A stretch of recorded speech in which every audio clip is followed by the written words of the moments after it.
Adrien, I love that you came with books. I think with books, Your so books. I came with them. Adrien, can you tell us who you are and what you've been working on lately? Yeah. So in a nutshell, what I'm trying to do is to, I've launched like several projects around asking questions to artists and trying to find if what they have to say about what we are living is an added value to scientists, experts, the GIEC, or I don't know. So try to find a way if, yes, we can, with artists, better understand and feel what is going on. And so, I'm writing books. For example, this one with Enki Bilal. So, Mankind is an accident. So, sorry, it's not so positive. But you can have artists thinking also that maybe the future is a little bit, darker than the present. And I have launched a media called Résonances, where I'm still trying to interview them and to enter into a dialogue. To really, try to see if, they can have, with their obsessions, their works, what they are doing, they can have an added value on the specific context we are living right now. Thank you very much. When we discussed and when I asked you if we should trust artists to be world builders, you actually told me that no. That was a bit overwhelmed at first. But you had strong arguments. Yeah, I mean, I don't know. I mean, what I want to share is just like doubts, questions I have. This is what I do. I'm asking questions to artists because, frankly, I just have doubts.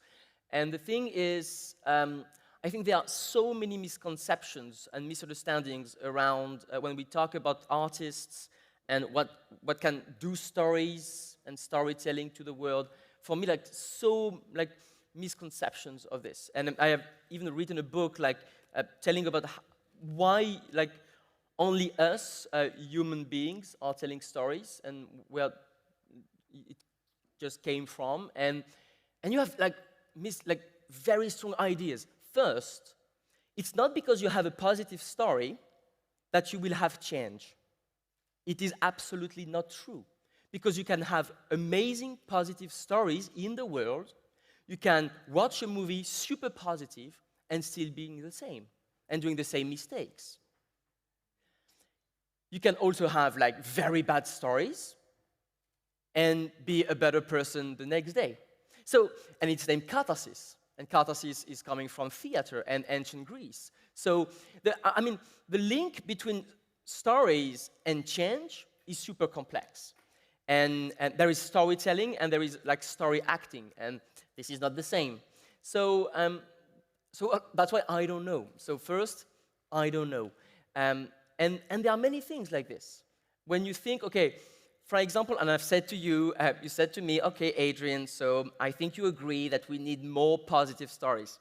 And I was like, I don't know.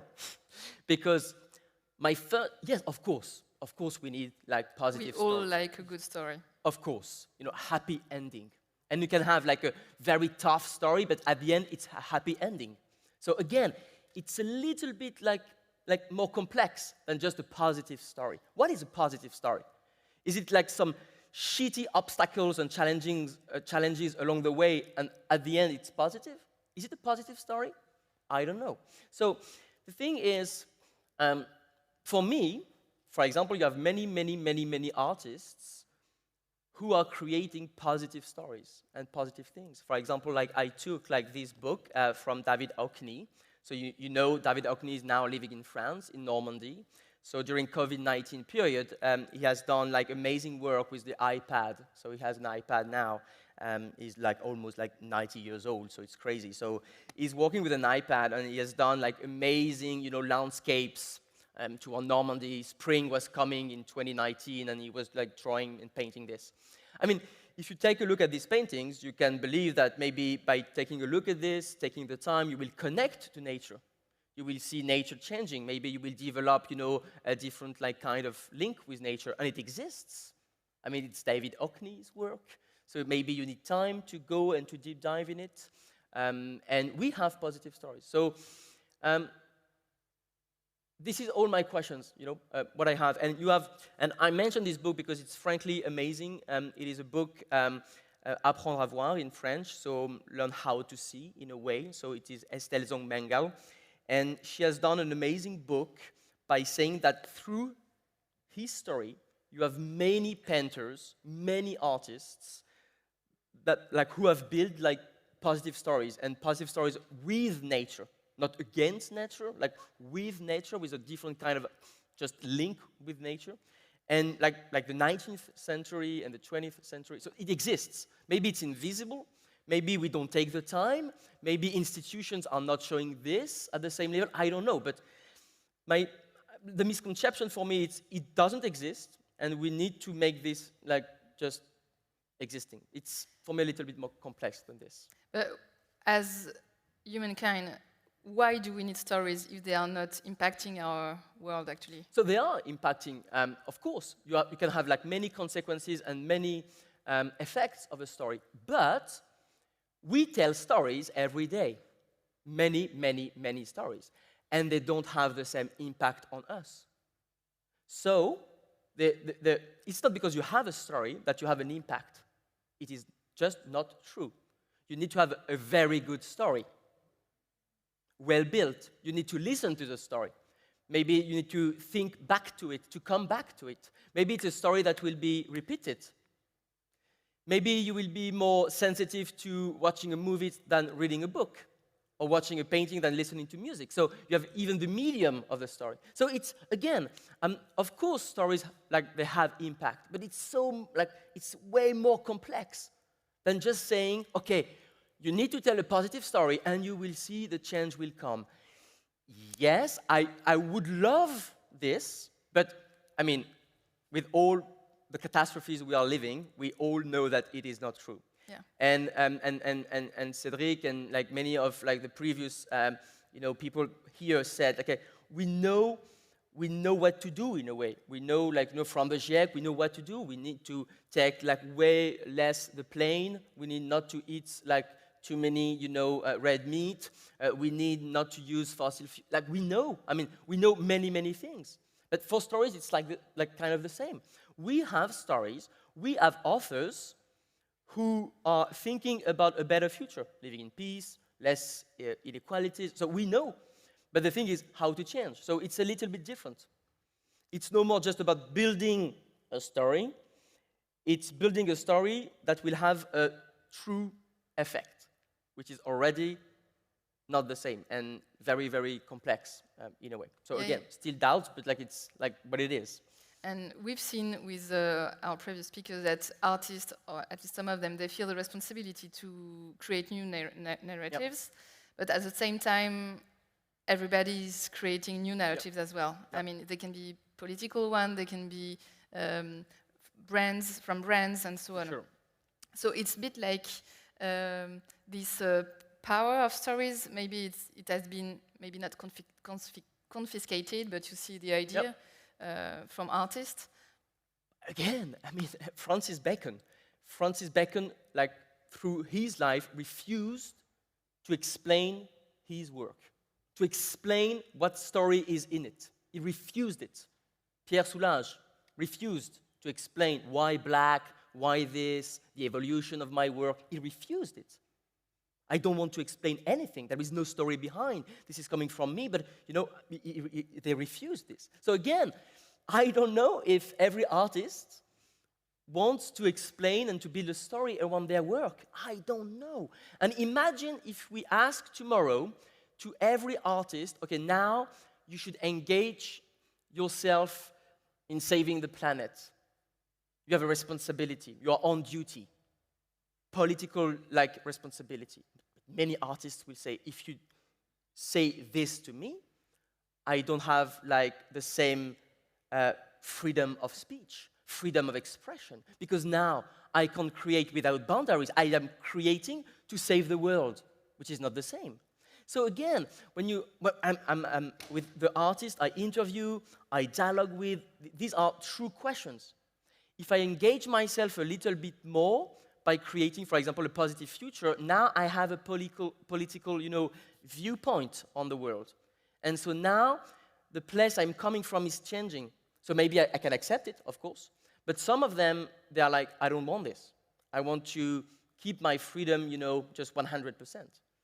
And if tomorrow I want to depict a very, dark world, I want to be able to do it. And maybe it will be good because, as you know, dystopia, it's great to have dystopia, because you don't want this, so maybe you will react to this. So maybe it's good. Again, the link between story and change and action is so complex that when we take a look in the details of this and creation, for me, it's always a little bit more, blurry than what it seems, for me, at least.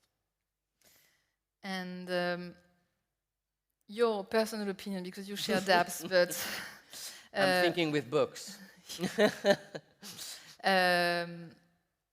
But what is your personal opinion on that? I mean, in the artists you choose to work with, for example, are you okay? I mean, is it still okay for artists not to engage, not to commit? I mean, there are so many causes. It can be gender equality, it can be biodiversity, but it can be climate change in a whole. I mean, there are so many issues that we can also say that as individuals and as artists as well. I mean, come on, pick one, please. The thing is, so in Résonance, I'm interviewing and dialoguing with artists who are only engaged to make a better world, let's say. So there is I chose them for this. So, but again, you have very different kind of artists going on. And the thing is, the true question is what I've said, for the past 10 minutes, is it still true in 2023? Because with all the catastrophes and potentially a big danger on humankind, do we really now need artists to save the world? And this is the true question we are asking here. Again, I don't know. Because, for example, yes, of course, you can have amazing artists and they can change by feeling something, by experiencing something. They can really change the way you behave. And for example, I'm thinking about Tiffaine Calmette. She is a French visual artist, and she's creating experiences and performances to feel something. So it's no more paintings on the wall, and then you think about it, and it makes you feel something, and then you will change maybe in the future if you want and with work. No, it's something you really live. It's a real experience she's creating. And for example, she's building with communities hand-built clay oven, and she's making bread. And this is art. You build the on-clay oven, and you make a bread, and this is art. This is an artistic performance. You can see that if you make art like this, it's not David Hockney no more. It's something completely different. So it can happen. I mean, for sure, we need artists. And the real question is, why are we asking artists now to save the world? Because Cédric mentioned now that even we question science and the truth of facts. So imagine if you question the truth of facts to question the feeling of any artist and the reception of the feeling. I mean, it's even more, it can be even more complex. At the same time, as an audience, you never question your own feelings. So if an artist made you experiment. Yeah, that's why also you will always have, when a story is becoming super strong, you always have people that say, oh, I don't feel this. Or I'm not touched in the same way. Or I was not touched by this artist. So it should be very strong because it is David Hockney. You should love it. I mean, amazing. But some people, they don't like David Hockney, so you don't know. So, and we discussed about this. I think, what we can ask maybe to be world builders with an S is to maybe have a variety of scenarios. And artists, they are maybe here to build, this variety of experiences and scenarios. And maybe it will be something we want maybe to have more in the future and to be maybe more involved in, the scientific community, the expert, the political world, which is not still the case. So maybe it can be, an entry point for the future, but it's still complex, yeah. And everything you just described, Tiffen Calmette making bread, Yeah. Artists engaging into a political mission to create new stories and so on. This is really challenging the definition we have of artist. I mean, not just the definition, but what could be the artist's job, mission. Yeah, exactly. So if we try to give a new definition of this mission, what could it be? Yeah, and as it has been said, that you can be, you can have a scientific approach and being an artist. You can have an artistic approach and being a scientific. As you may know, Einstein made many discoveries by, imagining, experiences in his head. So he has like kind of a creative mind, which can be very close to like scientists and experts. So of course, it's always the same. I mean, we tend to put people into the boxes, and that's why it's so hard sometimes to work together, like artists plus scientists and experts and like political experts and so on, because like they don't speak the same language. I think it's hard, and I think it's probably why potentially we ask artists to save the world or to be world builders, because like we tend to believe, I don't know, it's still a doubt, I don't know. I'm playing the devil's advocate, I don't know. But we tend to believe that feelings are a common language.